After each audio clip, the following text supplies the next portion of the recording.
সময় কামনা করি যে আপনারা সবাই যেন ভালো থাকেন, সুস্থ থাকেন, ঈমানের সাথে থাকেন। এই যে আমরা ভালো আছি, আমাদেরকে ভালো রাখে কে? আল্লাহ। আবার মাঝে মাঝে আমাদেরকে অসুস্থ বানিয়ে পরীক্ষা নেয় কে? আল্লাহ। এজন্য সব সময় প্রশংসা করতে হবে কার? আল্লাহ। সুস্থ অবস্থায়ও আল্লাহ, আবার অসুস্থ অবস্থায়ও আল্লাহ। বিশ্বনবী যখন সুস্থ থাকতেন তখন আল্লাহরে ডাকতেন, অসুস্থ হয়ে গেলে আল্লাহরে ডাকতেন না। ব্যাপারটা কি এমন? কথা বলেন। সুস্থ থাকলেও তিনি জিকির করতেন কার? আল্লাহ। অসুস্থ অবস্থায়ও তিনি জিকির করতেন কার? আল্লাহ। বিশ্বনবী মাঝে মাঝে অসুস্থ হতেন না? কথা বলেন। বিশ্বনবী অসুস্থ হতেন, তারপরেও তিনি আল্লাহর কাছে চাইতেন। বিশ্বনবী বলতেন, ইযা সাআলতা ফাসআলিল্লাহ, যখন চাইবা আল্লাহর কাছে চাও। কার কাছে? না খাজা বাবা, ল্যাংটা বাবা, বড় হুজুর, মেজ হুজুর, ছোট হুজুর? কার কাছে? সহজ না হিসাবটা? ইযা সাআলতা ফাসআলিল্লাহ, যখন চাইবে তো আল্লাহর কাছে চাও। ওয়া ইযা ইসতাআনতা ফাসতাইন বিল্লাহ, সাহায্যের দরকার কার কাছে সাহায্য চাবা? কেউ যেটা পারে না পারে কে? আল্লাহ। কেউ যেটা বোঝে না বুঝে কে? আল্লাহ। কেউ যেটা দেখে না দেখে কে? আল্লাহ। পৃথিবীর সবার চোখকে ফাঁকি দিলেও আপনি কি আল্লাহর চোখ ফাঁকি দিতে পারবেন? আল্লাহ ইজ ওয়াচিং ইউ, আল্লাহ সুবহানাহু ওয়া তাআলা ইজ অবজার্ভিং ইউ। আল্লাহ আপনারা দেখছেন। আপনি ঘরের ভেতরে দরজা বন্ধ করে রাত্রিবেলা সুইচ অফ, পর্দা টানিয়ে দিয়েছেন, লাইট অফ, সব বন্ধ, পাপ করেছেন, অন্যায় করেছেন, পৃথিবীর কোনো চোখ দেখে নাই, কাক পক্ষীও টের পায় নাই। টের পেয়েছে কে? আল্লাহ। ওনার চোখকে ফাঁকি দেয়া যায়? পুলিশের চোখ ফাঁকি দেয়া যায় কি যায় না? পুলিশ আসলেই জনগণের বন্ধু, ঠিক কিনা? আল্লাহ আমার পুলিশ ভাইদেরকে তুমি কবুল করো। তো এই পুলিশের চোখও কিন্তু ফাঁকি দেয়া যায়, যায় না? র্যাবের চোখ ফাঁকি দেয়া যায় না? বিডিআরের চোখ, পরীক্ষার হলে ম্যাজিস্ট্রেটের চোখ, ম্যাজিস্ট্রেট আছেন না এদিকে? আছে দু একজন। তো ম্যাজিস্ট্রেটের চোখও কিন্তু ফাঁকি দেয়া যায়। বিমানবন্দরে যাত্রীরা যখন নামে তখনই জিজ্ঞেস করে কোত্থেকে আসছেন, গোল্ড আছে কিনা, বার আছে কিনা, এটা আছে কিনা, ওইটা আছে কিনা। তো এই যে বিমানবন্দরের কাস্টমস অফিসারের চোখ ফাঁকি দিয়ে অনেকে স্বর্ণ নিয়ে আসে, এরকম ডাকাইত আছে না নাই? তার মানে বিমানবন্দরের কাস্টমস অফিসারের চোখও ফাঁকি দেয়া যায় কি যায় না? তো পুলিশের চোখ ফাঁকি দেয়া যায়, র্যাবের চোখ ফাঁকি দেয়া যায়, বিমানবন্দরের কাস্টমস অফিসারের চোখ ফাঁকি দেয়া যায়, কিন্তু আল্লাহর চোখ ফাঁকি দেয়া যায়? চিল্লায় বলেন ফাঁকি দেয়া যাবে? এজন্য কেউ যেটা দেখে না দেখে কে? আল্লাহ। কেউ যেটা শোনে না শোনে কে? আল্লাহ। কেউ যেটা বুঝে না বুঝে কে? আল্লাহ। এজন্য চাইবেন কার কাছে? নাকি দয়াল বাবার কাছে? দয়াল বাবা রে দয়া করো আমারে। কি সুন্দর মিলাইছে, দয়াল বাবারে দয়া করো আমারে। দয়াল বাবা আপনার কিচ্ছু করতে পারে না। এটাই হচ্ছে খালেস তাওহীদের ধারণা। তাওহীদ মানে একত্ববাদ, ওয়াননেস অফ গড। স্রষ্টা যে একজন, সবাই আমরা এক কেন্দ্রিক হব, শুধু উনার কাছে চাবো, উনার কাছে কাঁদবো, মনের জ্বালা যন্ত্রণা শুধু উনিই পূরণ করতে পারেন, ঠিক কিনা? এটার নাম তাওহীদ। এটার নাম কি?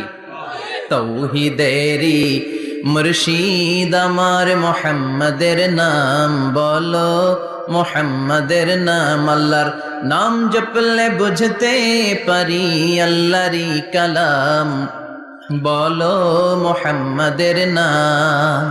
ওই নামেরই রশি ধরে যাই আল্লাহর পথে, ওই নামেরই ভেলায় চড়ে ভাসি নূরের স্রোতে, ওই নামের বাতি জেলে দেখি আরশের মুকাম, বলো মুহাম্মাদের নাম। পড়েন তাওহীদেরই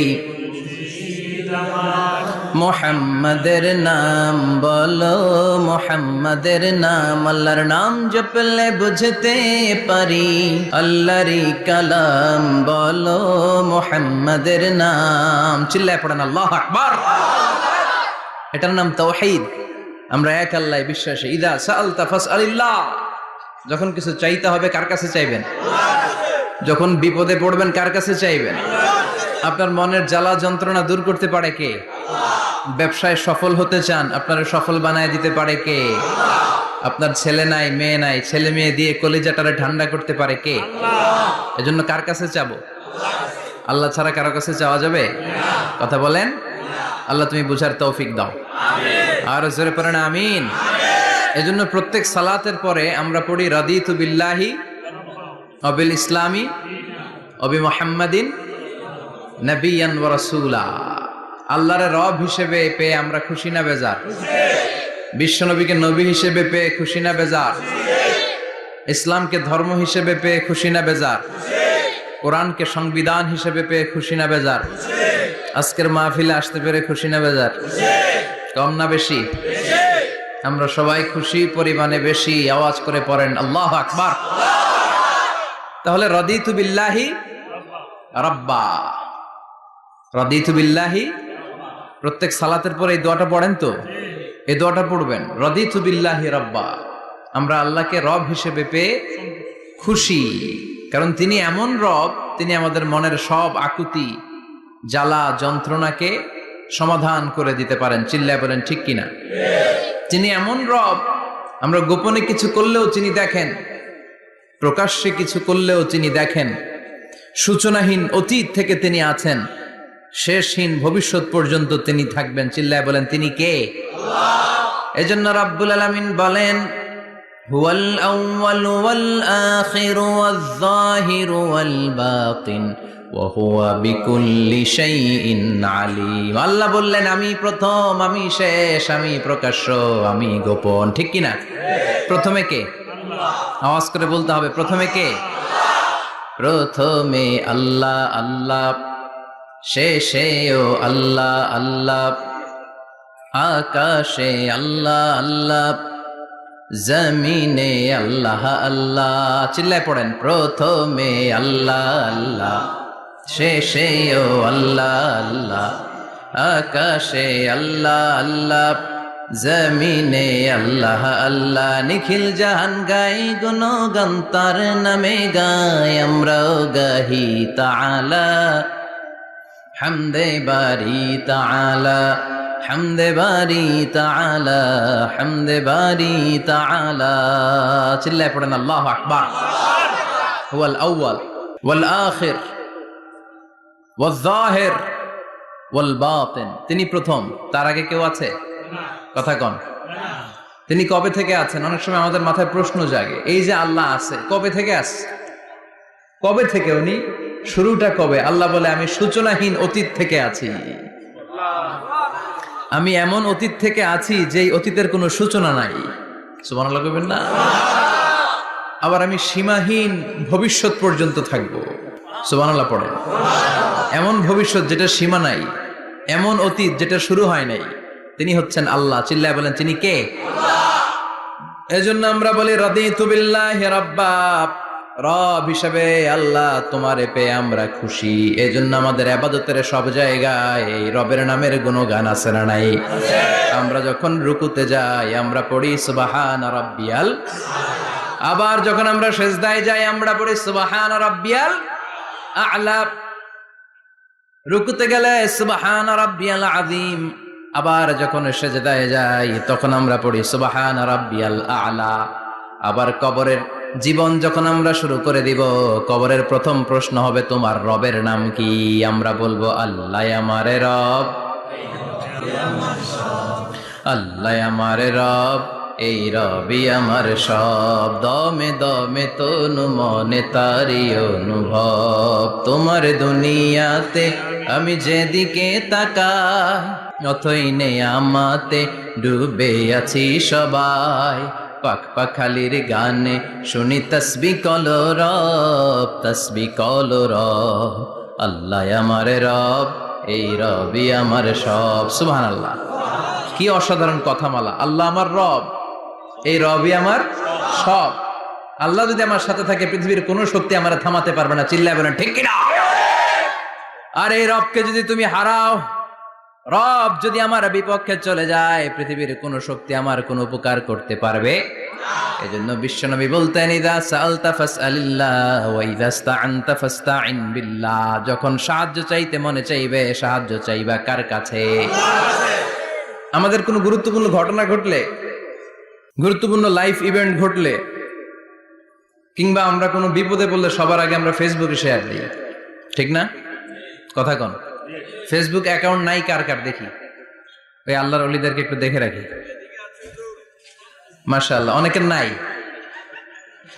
অনেকের ফেসবুক অ্যাকাউন্ট নাই। তো এটার ভালো কাজে লাগানো উচিত। যেটাই আমরা করি এটা যেন ইসলামের পক্ষে যায়, ঠিক কি না? মিন হুসনি ইসলামিল মারই তারকুহু মা লা ইয়ানিহি। ব্যক্তির ইসলামের সৌন্দর্য হচ্ছে যে অনর্থক কাজ ব্যক্তি করবে না। যে কাজে সওয়াব আছে, যে কাজে কল্যাণ আছে, ব্যক্তি শুধু ওই কাজটা করবে। চিৎকার করে বলেন ঠিক কি না? অনর্থক কাজ করা ঠিক না, অনর্থক কথা বলা ঠিক না, অনর্থক সম্পদ নষ্ট করা ঠিক না, অনর্থক টাইম পাস করা ঠিক না। কারণ মুমিন জানে মা ইয়ালফিযু মিন কাউলিন ইল্লা লাদাইহি রাকিবুন আতীদ। মুমিনের জিহ্বা দিয়ে যা বের হয় তার প্রতিটি শব্দ পাই পাই করে হিসাব নিবে কে? আল্লাহ। আমাদের জীবনে অনর্থক কথা আছে না নাই? চায়ের দোকানে বসলে অপ্রয়োজনীয় আলাপ, নিজেরও কাজে লাগে না, ফ্যামিলিরও কাজে লাগে না, ইসলামেরও কাজে লাগে না, খালি খোঁচাখুচি ঠেলাঠেলি বাড়ায়। এরকম ডাকাত আছে না নাই? অপ্রয়োজনীয় কথা, অপ্রয়োজনীয় কাজও আছে না নাই? এদেশে দেদারসে মানুষ করে বেড়াচ্ছে অপ্রয়োজনীয় কাজ। হুজুরে পাইলে হাজার হাজার ছবি আছে না নাই? এটা অপ্রয়োজনীয় না? হজে গিয়েছিলাম, কমসে কম 10,000 ছবি তুলছে আমার সাথে হাজিরা। অপ্রয়োজনীয়, প্রয়োজন নাই। এসেছে ইবাদত করতে, হুজুর একটা সেলফি। ইয়াং ছেলেপেলারা সেলফি তোলে বেশি। আর বুঝলাম না, আঙ্গুল দুটো এরকম করে রাখে। আমি বললাম এটা কি? কই হুজুর ইটস গ্যাংনাম স্টাইল। এটা কি? Gangnam style. এরকম বাঁকা করে থাকবে আর এরকম দুটা ছবি তুলবে। তো এগুলো অনর্থক। মুমিন ওই কাজ করবে যে কাজটা constructive, fruitful for him, for his family and for the society। যেটা তার নিজের কাজে আসবে, যেটা তার ফ্যামিলির কাজে আসবে, যেটা সমাজের কাজে আসবে। এই কাজগুলো করার দরকার আছে না নাই? আমার দেশের যুবক ছেলেগুলো অপ্রয়োজনীয় কোনো কারণ নাই এই সমস্ত কাজে ঝগড়া বিবাদে আলাপে লিপ্ত থাকার কারণে তাদের যে ইনোভেটিভ পাওয়ার আল্লাহ তাআলা দিয়েছেন, এটাকে তারা কাজে লাগাতে পারে না। আমাদের দেশের যুবকদের কিন্তু অনেক ম্যারিট। তারা যখন পৃথিবীর বিভিন্ন দেশের ইউনিভার্সিটিগুলোতে পড়ে, তারা র্যাঙ্কিং 1 নম্বরে আসে একেবারে। আমি যে ইউনিভার্সিটিতে পড়ি, ইন্টারন্যাশনাল ইসলামিক ইউনিভার্সিটি মালয়েশিয়া, ওখানে বাংলাদেশিদের ফলাফল রেজাল্ট সবচেয়ে ভালো। হার্ভার্ডে যান, ক্যামব্রিজে যান, অক্সফোর্ডে যান, যেখানেই যাবেন বাংলাদেশিদের ফলাফল অনেক ভালো। তো তারা সেখানে অপ্রয়োজনীয় কাজে তাদের সময়কে নষ্ট করে না। এজন্য যুবক ভাইয়েরা, তোমাদের আছে প্রাণ ঢালা উচ্ছ্বাস, অনেক শক্তি তোমাদের গায়ে। এখন তোমাদের রক্ত গরম, তোমাদের এই গরম রক্ত ইসলামের কল্যাণে কাজে লাগাইতে হবে। শুধু সেলফি তুইলা সময় নষ্ট করা যাবে না। চিল্লায় বলো ঠিক কিনা? কিছুদিন আগে আমি দেখলাম মানবতার দেয়াল। কিসের দেয়াল? কিছু ছেলে পেলে new idea, what an idea, new idea বের করেছে যে এটার নাম মানবতার দেয়াল। খুব সম্ভবত মসজিদের এক ওয়ালের মধ্যে তারা লিখেছে মানবতার দেয়াল, আর কিছু হ্যাঙ্গার টানিয়ে রেখেছে, আর বলেছে যেটা অপ্রয়োজনীয় রেখে যান, আর যেটা আপনার লাগবে নিয়ে যান। এই যে শীত, প্রচন্ড শীতে অনেকের জ্যাকেট নাই, আমাদের কয়েকটা করে জ্যাকেট, জাম্পার, সোয়েটার, চাদর, মাফলার, অনেকের একটাও নাই। আছে না নাই? তারা দেয়ালের নাম দিয়েছে মানবতার দেয়াল। এখানে আপনার অতিরিক্ত পুরান জ্যাকেট থাকলে রেখে যান। তো অনেকে পুরান জ্যাকেট, মাফলার, চাদর ওখানে ঝুলিয়ে রেখে গিয়েছে। আবার লিখে দিয়েছে যার লাগবে তিনি নিয়ে যান। যার মাফলার নাই, যার জ্যাকেট নাই, চাদর নাই, তারা এসে নিয়ে যাচ্ছে। এটা একটা সুন্দর আইডিয়া না? তো চায়ের দোকানে ছেলেপেলেগুলো যদি মারামারি করতো, অপরাজনীতি করতো, গুতাগুতি করতো, কিলাকিলি করতো, তাহলে মাথা থেকে এই আইডিয়াগুলো বেরোতো? কথা বলেন। Human capacity is amazing. কি পরিমাণে আল্লাহ তাআলা যে আমাদেরকে ক্যাপাসিটি দিয়েছে, আমাদেরকে যে কত প্রিভিলেজ আল্লাহ তাআলা আমাদেরকে দিয়েছে আমরা জানিই না। আমরা আমাদের দেহে কত শক্তি, সম্ভাবনা নিয়ে যে ঘুরে বেড়াই, আমরা অনুধাবন করি না। এজন্য সময়গুলোর কাজে লাগাও। কিন্তু আফসোসের সাথে লক্ষ্য করা যাচ্ছে যুবকদের চরিত্রকে ধ্বংস করে দেওয়ার জন্য যে কয়েকটা হাতিয়ার আছে, সবগুলো বাংলাদেশে আছে না নাই? ইয়াবা আছে না নাই? ফেন্সিডিল আছে না নাই? হিরোইন আছে না নাই? মারিজুয়ানা আছে না নাই? এই ফেন্সিডিল, ইয়াবা আগে শুনতাম ইউনিভার্সিটির ছেলেরা খাইতো, এরপরে নাইমা আসলো কলেজে, এরপরে হাই স্কুলে, এখন প্রাইমারি ছেলেদের হাতে ওই ইয়াবা ঢুকছে, চিল্লা এখন ঠিক কিনা? দেশের যুব সমাজ আজকে কোথায়? পর্নোগ্রাফি, এক একটা মোবাইল এক একটা হিন্দি সিনেমার কারখানা। ইন্ডিয়ান নায়িকাদের কোমর দুলানো ডান্স আছে না নাই? স্মার্টফোন নিয়ে ছেলে স্মার্ট হয়, কিন্তু ইমান, আখলাক, চরিত্র সব শেষ। অপরাজনীতি, রাজনীতির নামে মন্দ খারাপ প্রতিহিংসামূলক ছাত্র রাজনীতি, নেতারা এই যুবক ছেলেদেরকে ইউজ করে, ওর বিরুদ্ধে ও মার, তুই ওরে মার, ওনারা থাকে অন্য জায়গায়, আছে না নাই? এভাবে আমাদের দেশের ছেলেদের চরিত্র, তাদের সম্ভাবনাকে আমরা নষ্ট করে দিচ্ছি। যুবক ভাইয়েরা, in the day of judgement, কিয়ামতের কঠিন ময়দানে আল্লাহ তাআলা 7 শ্রেণীর ব্যক্তিকে তার আরশের নিচে ছায়া দিবেন। এর মধ্যে এক শ্রেণী হচ্ছে তোমরা যারা যুবক, শাবুন নাশাআ ফি ইবাদাতিল্লাহ, ওই যুবক যারা তাদের যৌবনে, তাদের সময়টা, তাদের দিন, তাদের রাত তারা আল্লাহর ইবাদতে কাটিয়েছে। সুবহানাল্লাহ পড়েন। 7 শ্রেণীর মধ্যে 2টা শ্রেণী হলো যুবক। একটা হলো যৌবন সময়ে যারা আল্লাহর ইবাদতে রাত কাটায়, সময় কাটায়। আর দ্বিতীয় ওই যুবক, যে যুবককে কোনো নারী অন্যায় কাজের, অন্যায় প্রেম করার পরকীয়ার অফার দেয়, ওই অফারকে ক্যান্সেল করে ওই যুবক বলে ইন্নী আখাফুল্লাহ, আমি এই পরকীয়ার দিকে যেতে পারি না, কারণ আমার অন্তরে ভয় আছে একজনের, তিনি কে? যাদের হৃদয়ে আছে আল্লাহর ভয়, তারা কভু পথ ভুলে যায় না। আল্লাহর প্রেম ছাড়া এই দুনিয়ায় কারো কাছে কোনো কিছু চায় না, ঠিক কিনা?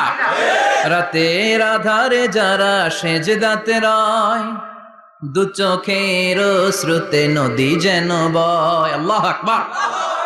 তো তাহাজ্জুদ পড়বে কখন? ফজরে তো পড়তে পারে না, আছে না নাই? রাতের আধারে যারা সেজদাতে রয়, দু চোখের শ্রুতে নদী যেন বয়। ছলনার হাতছানি যতই ডাকুক, পেছনে ফিরেও সে তাকায় না। যাদের হৃদয়ে আছে আল্লাহর ভয়, তারা কভু পথ ভুলে যায় না।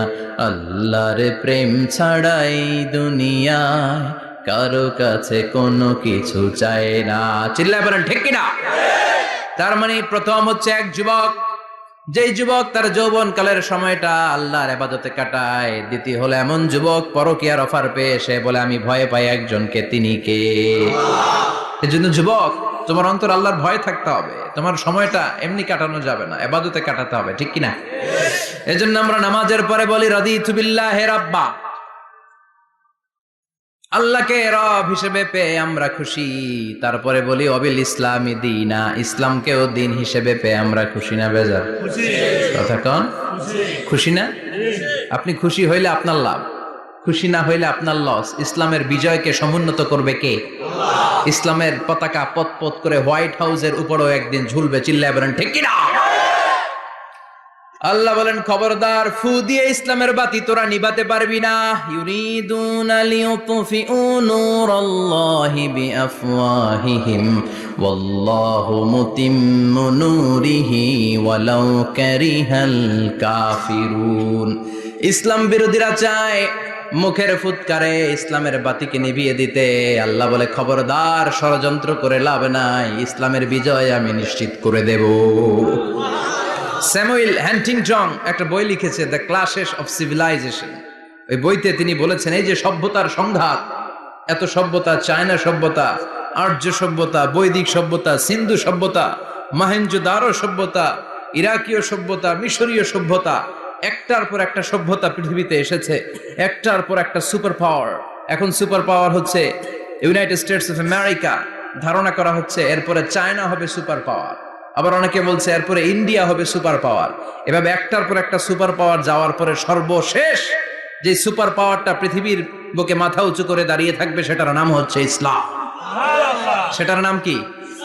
তার নমুনা গোটা বিশ্বব্যাপী আছে না নাই? ইসলামকে যত দমাইতে চায় এটা আরো উপরের দিকে ওঠে। সুবহানাল্লাহ কইবেন না? ইসলামের বৈশিষ্ট্য হচ্ছে চারা বীজের মতো। চারা বীজ তো আপনারা চিনবেন, নিমসারের মানুষ। বীজ ইসলাম হচ্ছে বীজের মতো। ইসলামের শত্রুরা ইসলামকে মাটিতে গেড়ে দিতে চায়, কিন্তু ইসলাম হচ্ছে বীজের মতো, চারা বীজ। চারা বীজ মাটিতে গেড়ে দিলে কি হয়? কথা কন। আরো গজিয়ে ওঠে, মাটি ফেড়ে উপরের দিকে উঠে চিৎকার করে বলেন ঠিক কি না? ইসলাম হচ্ছে টিউবের মতো। টিউব, পুকুরে যারা নতুন সাঁতার কাটতে যায়, ডুবে যাতে মারা না যায়, টিউব নিয়ে সাগরের মধ্যে নামে। এই টিউবকে যত আপনি পানির নিচে ডুবাতে চাইবেন, টিউব আর উপরের দিকে ভেসে ভেসে উঠে। সুবহানাল্লাহ পড়ে। ইসলামরে তো ওরা চিনে নাই। ইসলাম হচ্ছে চারা বীজের মতো। ইসলাম হচ্ছে টায়ারের টিউবের মতো। এটার যতই নিচের দিকে নামাইতে যায়, এটার বৈশিষ্ট্য হচ্ছে এটার ধাক্কা মারলে এটার উপরের দিকে ওঠে। সুবহানাল্লাহ কইবেন না? গোটা বিশ্বব্যাপী আজকে ইসলামের গণজোয়ার, হাজার হাজার লোক কালিমা পড়ে মুসলমান হচ্ছে। গত কিছুদিন আগে আফ্রিকাতে এক লোক এক গ্রামের কয়েক হাজার মানুষকে এক ময়দানে দাঁড় করিয়ে একসাথে শাহাদাতের বাণী পাঠ করিয়ে মুসলমান বানায় ফেলছে। এই আফ্রিকার বুকে এতদিন আমেরিকার কাজ ছিল। এটারে বলে Tansir, Christian missionary. Lakh lakh dollar দিয়ে আফ্রিকার দেশগুলোর মধ্যে গরিব গরিব মুসলমানগুলোরে তারা নাসারা বানাতো। এই বিষয়টা যখন মুসলিম স্কলারদের নজরে এলো, এখন গোটা বিশ্বের সব মুসলিম স্কলাররা আফ্রিকায় যে ইসলামের দাওয়াতকে প্রচার করে দিচ্ছে। গ্রামকে গ্রাম খ্রিস্টান সম্প্রদায় লা ইলাহা ইল্লাল্লাহ মুহাম্মাদুর রাসূলুল্লাহ। ঝিনুকের ভেতর লুকিয়ে থাকে যেমন মতি, ঝিনুকের ভেতর লুকিয়ে থাকে যেমন মতি, কলমা শাহাদাতে আছে আল্লাহর জ্যোতি, কলমা শাহাদাতে আছে আল্লাহর জ্যোতি। পড়েন সবাই। ঝিনুকের ভেতর লুকিয়ে থাকে যেমন মতি, ঝিনুকের ভেতর লুকিয়ে থাকে যেমন মতি, কলমা শাহাদাতে আছে আল্লাহর জ্যোতি, কলমা শাহাদাতে আছে আল্লাহর জ্যোতি। ঠিক কি না? এই জ্যোতি যদি একবার কারো হৃদয়ের মধ্যে স্থান করে নেয়, এই নুরানি আলোর ছোটা যদি কারো হৃদয়ের মধ্যে জায়গা দখল করে নেয়, পৃথিবীর কোনো মতাদর্শ তার অন্তরের মধ্যে আর থাকতে পারে না। গ্রামকে গ্রাম আফ্রিকাতে এখন কালিমা পড়ে পড়ে মানুষ মুসলমান হয়ে যাচ্ছে। সুবহানাল্লাহ পড়ে। একদিন আমেরিকার হোয়াইট হাউসের উপরেও কালিমার লা ইলাহা ইল্লাল্লাহর পতাকা পতপত করে উড়বে। চিল্লায় বলেন ঠিক কি না? এজন্য আমরা বলি ওয়াবিল ইসলামি দীনা, ইসলামকে ধর্ম হিসেবে পেয়ে আমরা খুশি না বেজার? ইউরোপ আমেরিকাতে মসজিদের সংখ্যা বাড়ছে, দাওয়াতি কাজের সংখ্যা বাড়ছে। এমনকি হার্ভার্ড ইউনিভার্সিটিতে, অক্সফোর্ডে, ক্যামব্রিজের ভেতরে, MIT, Massachusetts institute of technology, সায়েন্সে যারা পড়ে এদের স্বপ্ন এমআইটির ভিতরে ইসলাম ঢুকে গেছে। এজন্য ইসলামের আলোকে কেউ নিভিয়ে দিতে পারবে না, ইসলামের গতিকে কেউ থামিয়ে দিতে পারবে, এটা অসম্ভব। এজন্য ইসলামের বিজয় সুনিশ্চিত। আমরা যারা লেগে থাকতে পারবো, আমাদের কপালকে উজালা করে দিবে কে? আর বিরোধিতা যারা করব তাদের সব শেষ, দুনিয়াও শেষ, আখিরাতও শেষ, আমও শেষ, সালাও শেষ। এজন্য আমরা বলি রাদিতু বিল্লাহি রাব্বা, আল্লাহ তোমার রব হিসেবে পেয়ে আমরা বড্ড খুশি। ওয়াবিল ইসলামি দীনা, ইসলামকে ধর্ম হিসেবে পেয়ে আমরা খুশি। ওয়াবি মুহাম্মাদিন রাসূলা, বিশ্ব নবীকে রাসূল হিসেবে পেয়েও আমরা খুশি না বেজার? এমন রাসূল, গোটা বিশ্বের শ্রেষ্ঠতম রাসূল, শ্রেষ্ঠতম ব্যক্তিত্ব, যার কাছ থেকে পজিটিভ কোনো জিনিস ছাড়া নেগেটিভ কোনো জিনিস প্রকাশিত হয় নাই। সব ইতিবাচক। Always come back positive, not go back negative. সব সময় পজিটিভ বলতেন, পজিটিভ ভাবতেন, পজিটিভ কাজ করতেন। কোন নেগেটিভ, নেতিবাচক কোনো কিছু বিশ্বনবীর জীবনে খুঁজে পাওয়া যায় না? চিল্লায় বলেন খুঁজে পাওয়া যায়? As a father, as a husband, as a commander, as a lawyer, as a reformer of the society, Muhammad is the superman of the world. গোটা বিশ্ব এখন তাকে সুপারম্যান ভাবতেছে, boss, boss of the all bosses. পৃথিবীতে যত বস এসেছে সব বসের সবচেয়ে বড় বস হচ্ছে বিশ্বনবী মুহাম্মদ সাল্লাল্লাহু আলাইহি ওয়াসাল্লাম। এজন্য আমরা বলি আবি মুহাম্মাদিন রাসূলা, আল্লাহকে রব হিসেবে পেয়ে আমরা যেমন খুশি, ইসলামকে ধর্ম হিসেবে পেয়ে তেমন খুশি। বিশ্বনবীকেও রাসূল হিসেবে পেয়ে খুশি না বেজার? খুশি। কথা কন। খুশি। এই বিশ্বনবীর ভালোবাসা যদি অন্তরে না থাকে, জান্নাতে ঢোকা যাবে নাকি? আল্লাহর ভালোবাসা, বিশ্বনবীর ভালোবাসা অন্তরে থাকার দরকার আছে না নাই? আল্লাহকে যে পাইতে চায় হযরত কে ভালোবেসে, আরশ কুরসি লৌহ কালাম না চাইতে পেয়েছে সে। হযরত কে ভালোবেসে, আরশ কুরসি লৌহ কালাম না চাইতে পেয়েছে সে। চিল্লায় বলেন ঠিক কিনা? নবীর ভালোবাসা অন্তরে থাকতে হবে। তাহলে তিনটা জিনিসের ঘোষণা আমরা দেই নামাজের পর। আল্লাহকে রব হিসেবে পেয়ে আমরা খুশি, ইসলামকে ধর্ম হিসেবে পেয়ে খুশি, বিশ্বনবীকে রাসূল হিসেবে পেয়ে খুশি, আবার এই কিতাবটারে সংবিধান হিসেবে পেয়ে আমরা খুশি না বেজার? এটার আলোকে আমাদের সমাজ প্রতিষ্ঠিত হোক, মদিনার সমাজ হোক, সোনালী সমাজ হোক, আলোকিত সমাজ হোক, আমরা চাই কি চাই না? এই কোরআনের আইন দিয়ে আমার দেশ চলুক, আমরা চাই কি চাই না? এই কোরআনে ধর্ষকদের বিচার আছে না নাই? অবিবাহিত ধর্ষক হলে 80 ব্যাট, 100 ব্যাট, আর যদি বিবাহিত ধর্ষক হয় ডেথ পেনাল্টি। সৌদিতে করে হেড অফ, মাথাটাকে নুইয়ে তলোয়ার দিয়ে এক কোপ মেরে গর্দানটা আলাদা করে দেয়, ঠিক কিনা? অনেক দেশে ডেথ পেনাল্টি করে হ্যাঙ্গিং এর মাধ্যমে, ফাঁসির মাধ্যমে। ধর্ষণের বিচার বাংলাদেশে সহজে পাওয়া যায় না, কিন্তু কোরআন দিয়ে বিচার করলে ওই বিচার আছে না নাই? নোয়াখালীর এক বোনকে ধর্ষণ করা হয়েছে, গোটা বাংলার জামিনে এই নিউজটা আছে না নাই? কোরআনের বিচার থাকলে আলটিমেটাম হতো 24 ঘন্টা, 24 আওয়ার্স। 24 আওয়ার্স এর মধ্যে ধর্ষককে ডেকে এনে বাইতুল মোকাররমের স্কয়ারের সামনে লক্ষ মানুষের চোখের সামনে ফাঁসির রশিতে ঝুলিয়ে দেয়া হতো। বড় বড় চোরগুলোর হাত কেটে দেয়া হতো।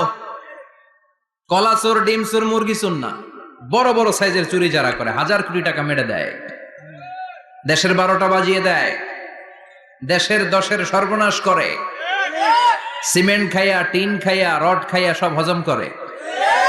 ব্রিজ ভেঙে গেলে ব্রিজের ভেতরে পাওয়া যায় বাঁশ, তার মানে রড গেছে কই? হ্যাঁ, পেটে। এগুলার এক একটার পেটে 10টা করে পাকস্থলী দিছে আল্লাহ। 10টা স্টোমাক না থাকলে রড হজম হয়? কথা কয় না। এগুলোর বিচার হওয়ার দরকার আছে না নাই? কোরআনের রাজ যদি কায়েম হয়, এই সবগুলো বড় বড় চোরের বিচার হবে, লাইভ ব্রডকাস্টিং হবে টিভিতে, আমরা সবাই দেখবো কেমন করে তাদের হাত কাটা হয়।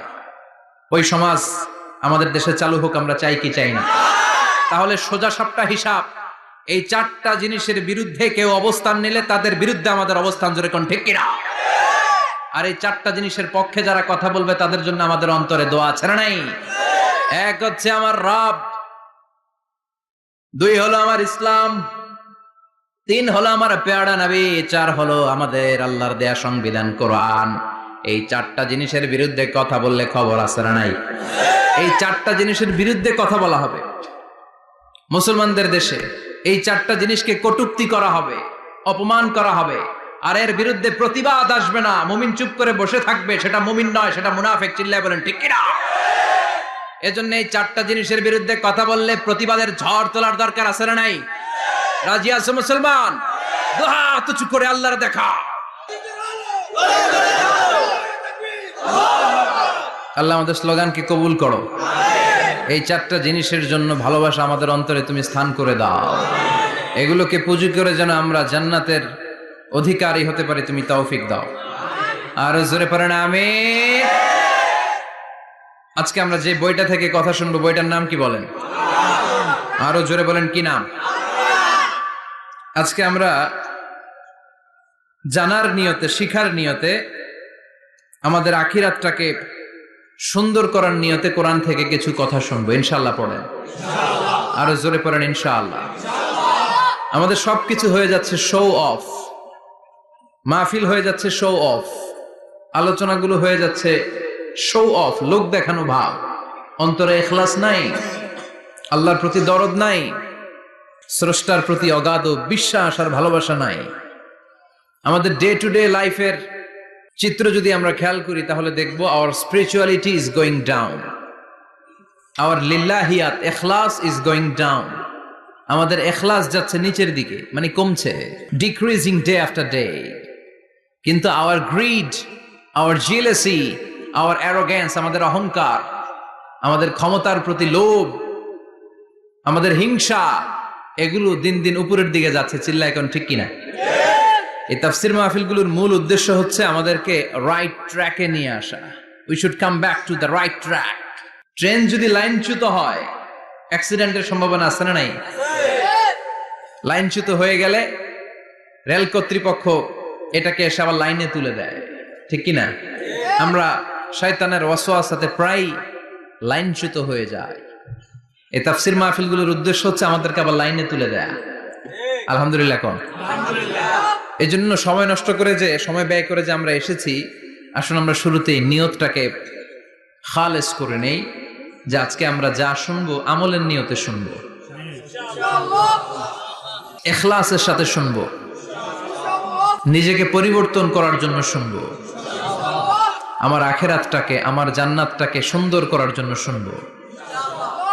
তো আমরা খুব লম্বা চূড়া বক্তব্যের দিকে যাব না, সংক্ষিপ্ত কিছু কথা সরাসরি আমরা কোরআন থেকে শুনবার চেষ্টা করব।